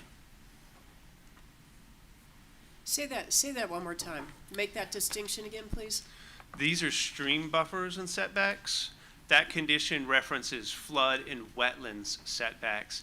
The resulting stream buffers and setbacks from this lot are a result of the construction plans that Moore Bass prepared, Mr. Gray's firm, that attempted, and Matt, if I say this wrong, please correct me, to limit how far back we pushed that creek to be as least environmentally intrusive as possible.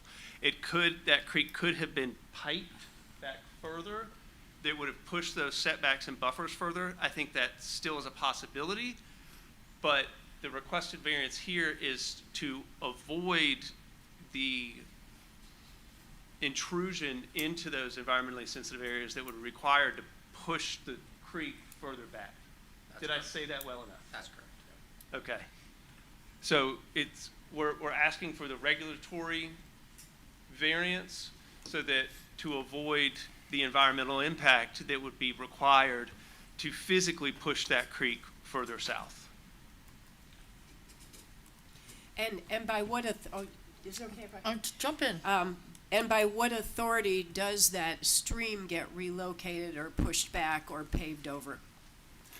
So I think that becomes Matt, I'll have to jump in. I think that becomes a core permit. It's a land disturbance. Then you pipe that creek further south, which they could have done in the beginning, but I think, and correct me if I'm wrong here, the intent was to pipe it as little as possible.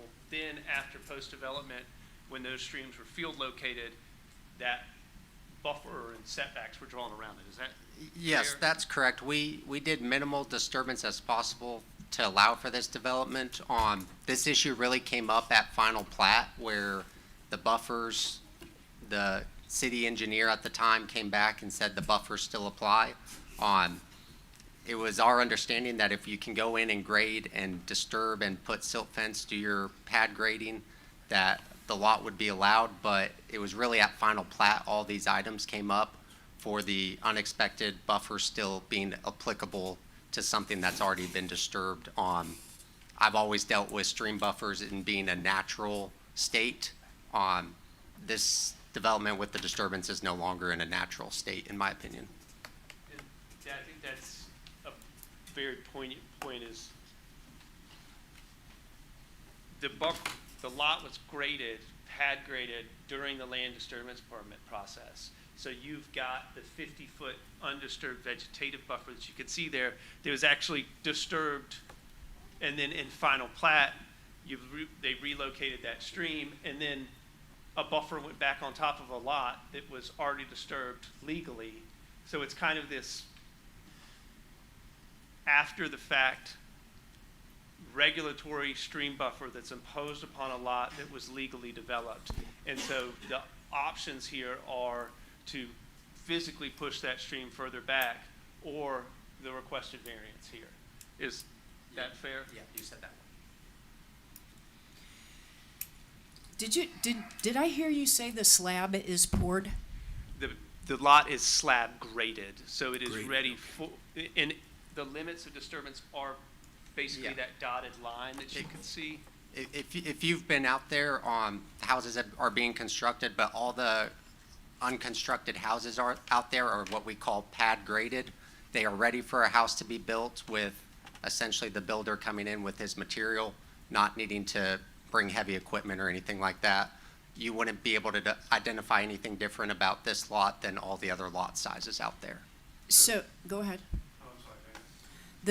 I need to go back to the mitigation credits. Those were issued by the city or by Army Corps of Engineers? That's through Army Corps of Engineer, approved by Environmental Protection Division. There's a whole list of a math equation for how much disturbance you do versus, and that equates to a certain amount of mitigation credits. The ones for this one were purchased in the Flint River Mitigation Bank. It gets a little outside my technical area of expertise with all that, but you purchase credits and they're protected somewhere else in the state to compensate for the impact you're doing to the stream and wetlands. So by that, is it not a city decision? That was not a city approval at all? Correct. It comes from the state. I believe there's city requirements that, overview that for final permitting. We had to provide documentation that that was all completed, but that's through the state and Army Corps of Engineer. Can I ask a question? Please, yes. The land disturbance permit was Yes. through the city, right? But to get the LDP, Yes. Mr. Gray's firm has to show those mitigation credits were purchased through the state and approved. Yes. And if you, to Matt's point, if you go out there right now, the entire lot is graded with silt fence running right here, pursuant to that LDP. But then after development, when you apply those buffers on top of that stream, which was as impacted as minimally as possible, that's when that envelope of the setbacks and buffer subsumed this plan or the area of the lot where this plan would sit. Okay. Did you have a? Yeah, I have a question. I've got a lot more comments coming, but got a question right now. The water that's been moved and piped underground comes out. Do you know where the downstream water goes from this lot? I can see the stream coming out here, but it doesn't say where it goes. It goes into this retention pond or detention pond. I'm not sure which one it is. Where does it go from there? So the stream buffer right there is not piped. All of our detention is done through the roadway. Yeah, I understand. It's piped under the road. Yes, I and understand that. Yes, and it goes into that detention basin and then into the lake. And where does it go from the lake? It goes further downstream. I don't know off the top of my head Does what. it go into maybe possibly Line Creek or the Flint River? Or? Eventually it does. It's probably an unnamed tributary. So have of you one of done those. all of your work necessary for downstream issues of water drawing off that river? You have 7.5 miles, I believe. You cannot send things down there that could affect the water that's being drawn off for drinking water. Yes, that was all done in the approved hydrology Okay, plan. I didn't see it in the paperwork that we were doing, but do you have paperwork to back that up? Yes, that was done for the overall subdivision development. There's a hydrology study that includes that downstream analysis you're talking about. And this lot 6 was included as a fully developed lot, part of that hydrology study. I'll save the rest of my comments later. Okay. Does anybody else have a question or a comment at this time? Not for them, at this point. I'm still in a listening capacity. Yes, yes. Okay. I will say, to say that I'm not prepared to approve this would be an understatement.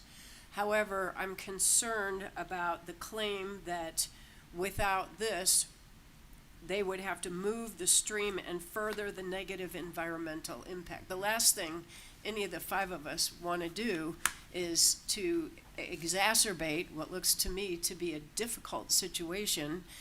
Do we need to learn more before we can make a determination? I'm not prepared to approve this, certainly, and clearly a complex situation. We are sensitive to the environmental impacts here and might need to learn more before we can make a decision. I have to agree with the mayor on this, that, I like this, I like the statement, leave my wetlands and leave my undisturbed buffers alone, because those are in the environmental protection downstream. So any kind of sensitive areas, for intrusive and sensitive areas, I'm certainly not in favor of that. Do you have anything to add to that? Well, I'm kind of interested in Mr. Meeger's opinion on any of this. In what regard? Well, once again, Well, with regard to the fact that I'm still of the mindset that the original intention of what was put in the conditions indicates, in my opinion, that this lot should not have had any construction of any house, because, in this zone, the undisturbed areas, because the condition was basically that none of these areas shall be located within the buildable envelope of a lot. So we've got a lot of undisturbed and all this other areas that's in the buildable area of this lot, which in my interpretation of that is the house should not be put where these undisturbed or other buffer areas Read the are. condition again for me, if you would. It was said, the location of the floodplain, of all floodplains, wetlands, and associated buffers shall be field located and surveyed. None of these areas shall be located within the buildable envelope of a lot. The associated buffers language, I think, speaks to buffers beyond the wetlands. Obviously, the wetlands are a federal jurisdiction more than a city one, but I think the language associated buffers is why we're here tonight. but this is stream buffer. Yeah, that's an associated buffer. Ah, So the fact that the stream buffer line, which the 50-foot undisturbed natural vegetative buffer, which is, they're asking for a variance request on that, and then the green zone area, which is the other area that they're asking for, and that one is defined as the additional 25-foot impervious, on the wrong part of my page here. it's okay. Impervious cover setback, no structures or pavement, variance is requested. So we have a significant portion of this lot that was classified as we can't have a structure here. I'm kind of curious why this lot wasn't redesigned right from the get-go in the beginning to break it up or combine it with another lot or divide it in half or just deed it to the HOA, because this lot has all of these issues. From a technical perspective, it was discovered at final plat. We made our first submittal and we thought with the mitigation credits that were provided and were completed through Army Corps of Engineer, is that the buffers were not applicable anymore, similar to right above it with the roadway system, the roadway construction. We thought it was an allowable impact, and it was determined at that time, started this process, that buffers still apply, even though a full construction project went through to the point of impact where the limits of disturbance are located. I don't agree with that. I think what's really changed, and Shayla referenced this, and she can pull the slide up, is I think there was a discussion about the buildable lot and what could be put there back when they were going through the approval phase. And there was a concept of a smaller house plan. 1,200 Correct. square feet. And I think that's where it's not, the 1,200, it was discussed at the time, it's not consistent with what's down there, and it's obviously not the house that the contract purchasers are looking to build, and that's why we're here. But I think some of this was taken into account in the plan approval process. I don't see how. If all these items came up at final plat, and that's when we all discovered that the buffers still apply, that's why we're here, right? Because the buffers, the associated buffer still applies, which means. Well, they do, but there was a house plan considered for this lot that would fit within the allowed buildable envelope. Okay. And that was a 1,200 square foot It was a house, smaller which house. was. And was- that would still, that would It's- still be the case. It's the house on the left on that slide that's up there now. Yep, there you go. Yeah. Which is on our screens. That would be compliant. Yes. I'm making And sure we're trying to do this, you're actually intruding upon potentially the wetlands, you're intrusive to an environmentally sensitive area. I don't like the idea of going and intruding into buffers. I mean, they're there for a reason why, same as wetlands, they're there for a reason why. And I think that, you know, we in Peachtree City, we're gonna be careful and be good stewards of the environment here. We're trying to do that all over the city. And this is certainly one that I know I was involved in personally when it came before council in 2023? I think it came to, when we were July doing the zoning 13th on of that. 2023. 23? Yes. And I know that I was involved and I fought vigorously on this to do the right type of lot size so we would not have these type of issues come back. And here I am, 3 years later, saying, I told you so. You don't make them like this, and then we don't have to do variances. So yeah, I'm even more entrenched in not approving this at all. Another comment I want to make is, as I'm looking at this picture of the potential smaller house, it looks like there's still some additional, you know, with a better or slightly different modified house design, that the house could actually be made larger and still not infringe into that green dotted space. So a larger house than what's pictured there would fit within the buildable area on the lot and still not go into the setbacks and qualify. So looking at it, that I can't read how many square feet it is. Is it 1,200? Or no, it just says lot 6. Whatever the square footage is of that house on the left, it could be modified to make it a little bit different, you know, larger. I'd go for that. You know, I'm not in favor of the variance at this point. I have a question. I think I'd best direct it to staff. The applicant has stated we would have to, if this were not granted, we would have to move the stream and further the negative environmental impact. My question is, what is that contingent upon, and does the city have the authority to control that? In other words, is that another variance? Is that another permit application? What is that? So those are state, Yep. yeah. Yeah. We can't hear you. I can't hear you, They Jonathan. they would go through the core in order to move the stream. Right. Right. But then it would come back to the planning commission for a replat of the property showing the changed location of where the streams and the applicable buffers would be. And then council, or no? I mean, plan. No, it goes to planning. Yeah, but after planning, it still comes here because it's gonna be a change. No. No, No. if No. they're redoing the plat. Oh, if they're going all the way back and That they've was got, delegated to the planning commission under the city's current land development ordinance. and that has to all go through the Army Corps of Engineers. They And they would, get they their would start approval. with the Corps of Engineers and then come back to the planning commission for a replat of this I got lot and the subdivision. So you're telling me that city council has no authority over that decision? Exactly what it says. Correct. It would be up to the Army Corps of Engineers. They would handle any wetlands and any change in the stream location and permitting that to happen or not.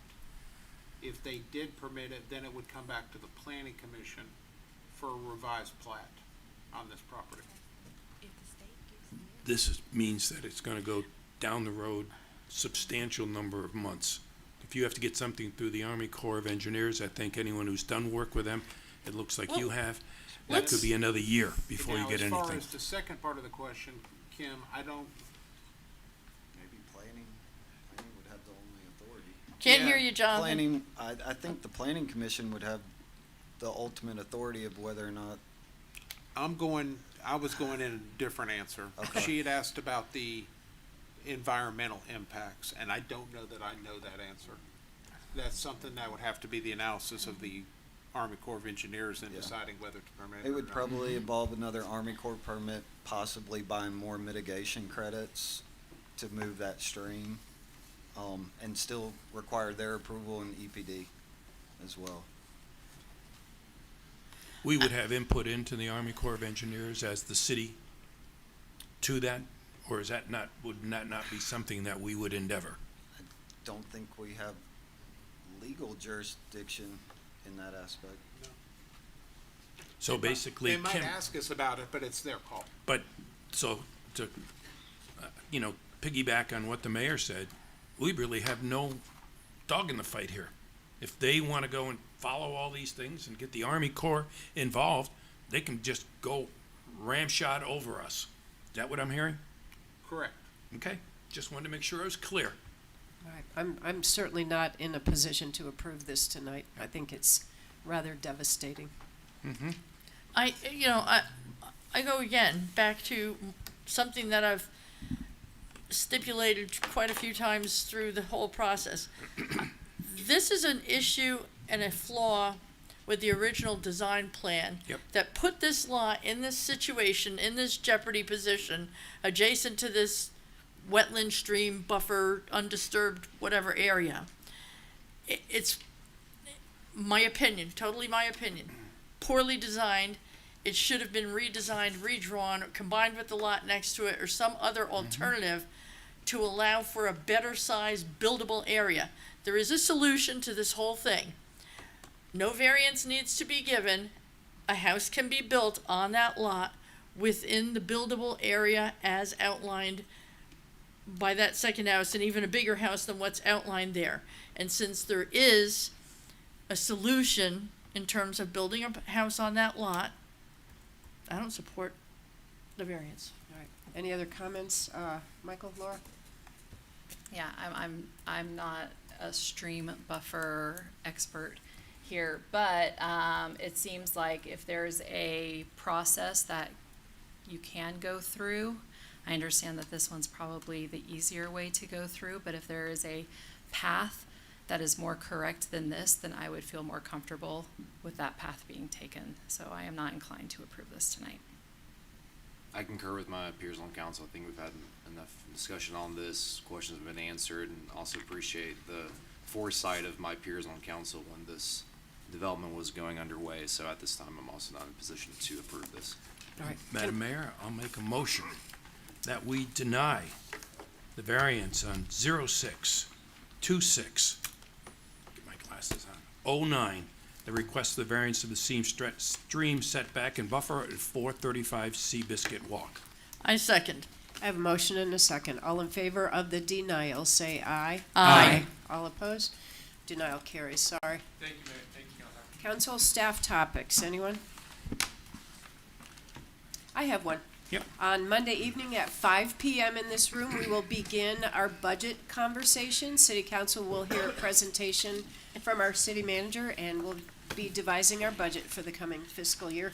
Open to the public, come on, come on. Allow me to add to the mayor that it's the most thrilling presentation you're gonna see throughout the entire year. I agree. According to Kelly Bush. It actually I agree. is. It's very My enlightening. favorite thing. It is. It's a great presentation. All right, anybody else? Yes, Madam Mayor, I have one. It's been quite some time, and I believe it is time, to bring up the naming of the library again.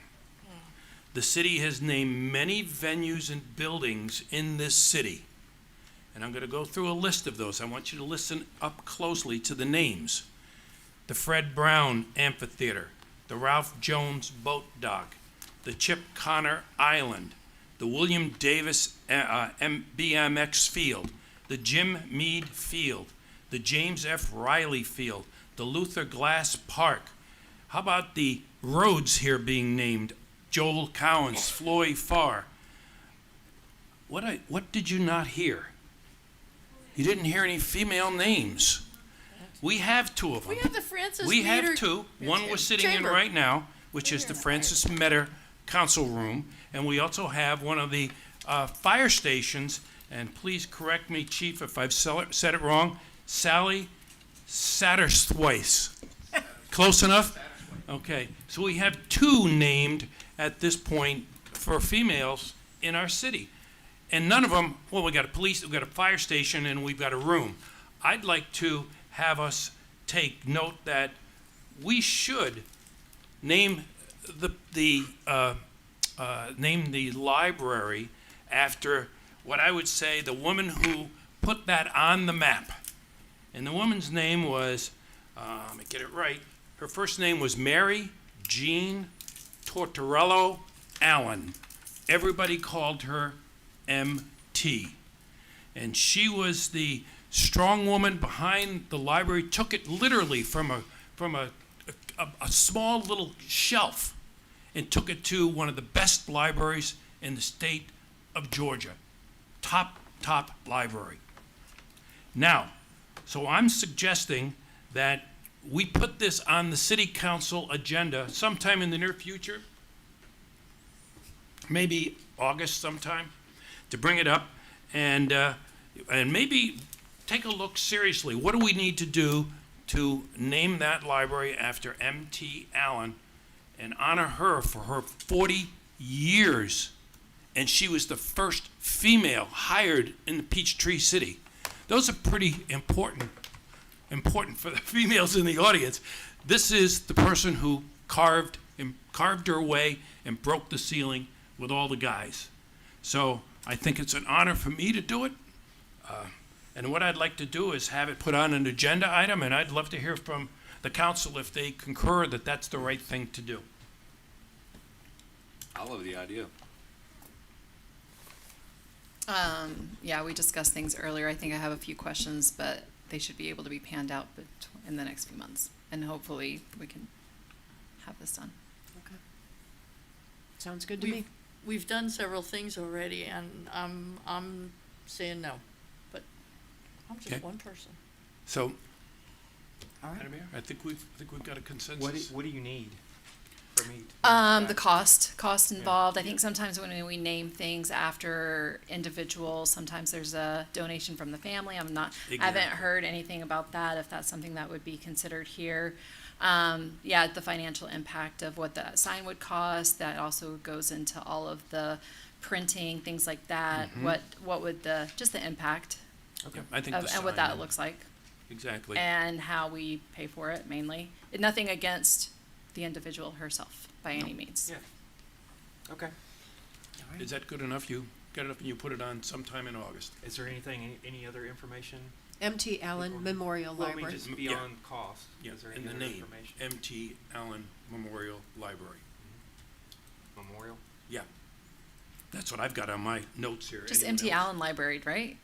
M.T. Like if you Allen have a building that, Memorial I Library. mean, are we discussing this right now? Anyways, like if you, like a building's named after somebody, does it have the word memorial in there, or is it usually Well, like just maybe like not. the M.T. Allen Library? This is the reason why we Jill put it on an Prouty has- agenda to talk about Jill's it. It's Just- council staff, so let's have the staff. weigh in here.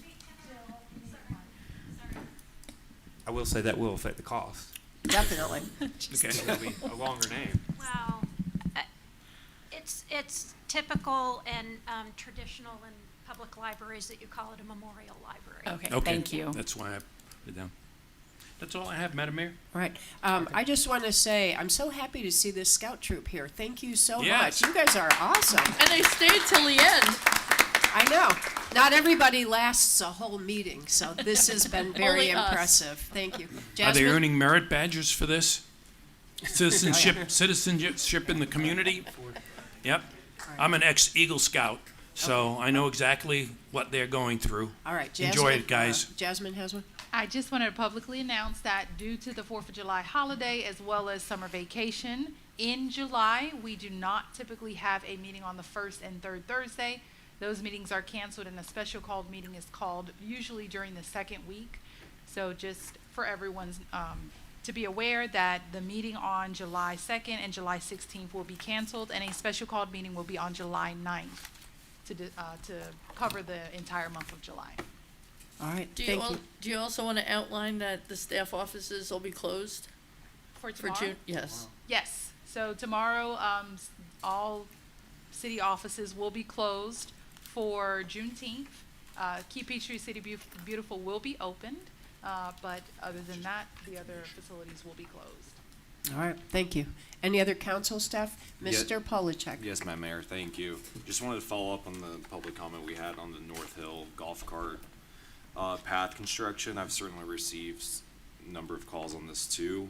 So just want to acknowledge the concerns and that, you know, this was a 2017 SPLOST approved project, and we discussed this to council a couple times a few months ago, but certainly I think there was a comment earlier that there hadn't been a plan yet for landscape design, but if I recall, during our discussion months ago, there was a discussion that trees will be replanted. That is the intention of this.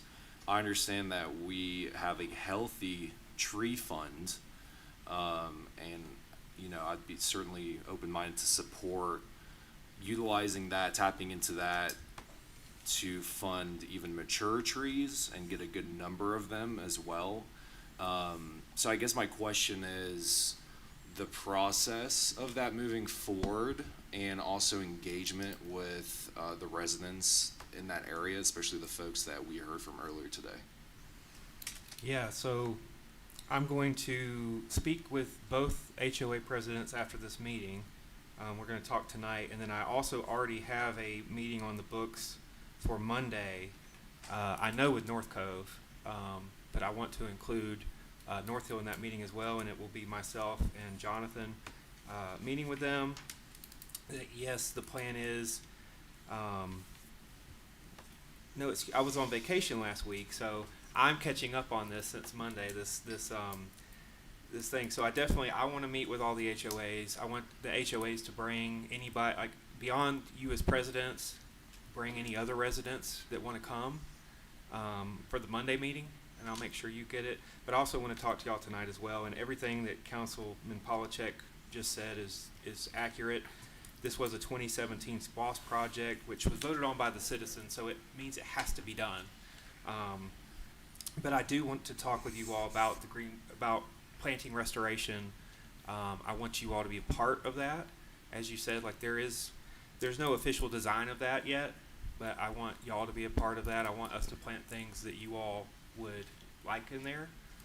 And we, you know, Jonathan and I have talked about it. We want it to be as dense as it possibly can be, and also instead of just planting all saplings that'll take forever to grow, there probably will be some sapling planting, but we also want to spend some money and put mature trees in there. It won't be the same size trees that were there right away, but they will be at least mature enough to have some height on them and possibly get taller faster than saplings. And part of that also includes underbrush. We want to plant shrubs. We want to plant all that kind of stuff too. So I want y'all to be involved in that process, and we'll talk about that next week. And the concerns, I noted down the concerns that you both had tonight, so I will talk with y'all when we meet about all those as well. Thank you, Justin. So the one follow-up on that concerns includes the safety barrier as well. Yes. You have that noted. Yeah, I noted it. Like, we're putting a curb there, so the likelihood of carts going across and from North Cove is very, like, hopping a curb on a golf cart can mess it up. So I'm not as concerned about that, but I want to look at, as far as the safety of a car potentially going off Parkway and going into the path. We'll look at it. Thank you, Justin. I think to add on to that, Michael, I think the safety issue is probably going to be more prominent there at that location as opposed to on the other side of down by the lake, where there's enough distance between the cart path and the roads that the lights, the oncoming lights, you can sometimes be there and they look like they're in your lane. Where you're closer to the road where North Hill is, it may become a detriment to the drivers of either the cars or the carts. So I think looking into that a little bit more carefully might be appropriate. Sure. Well, for example, I don't, when we talk about that kind of stuff, I don't want to put something that would be ugly there or something like super tall. Like, right. We got to think about that. I mean, guardrails or whatever. But we have other areas of the city. I'm thinking like Robinson Road. We have paths that are right up against Robinson Road. However, I know every road's different, and I know that area, and that area does wind. All around. So I understand. We will look into it. Thank you. I have a question, and there was also the discussion about making the left turn around the monument, and I didn't quite follow everything that was said with regard to, like that a cart making a turn would pull out in front of a car coming down the. I think it's visibility. Okay, like so I think what you're talking about is possibly being able to hit a golf cart. Oh yes, not you. You're North Cove, North Hill. Over there.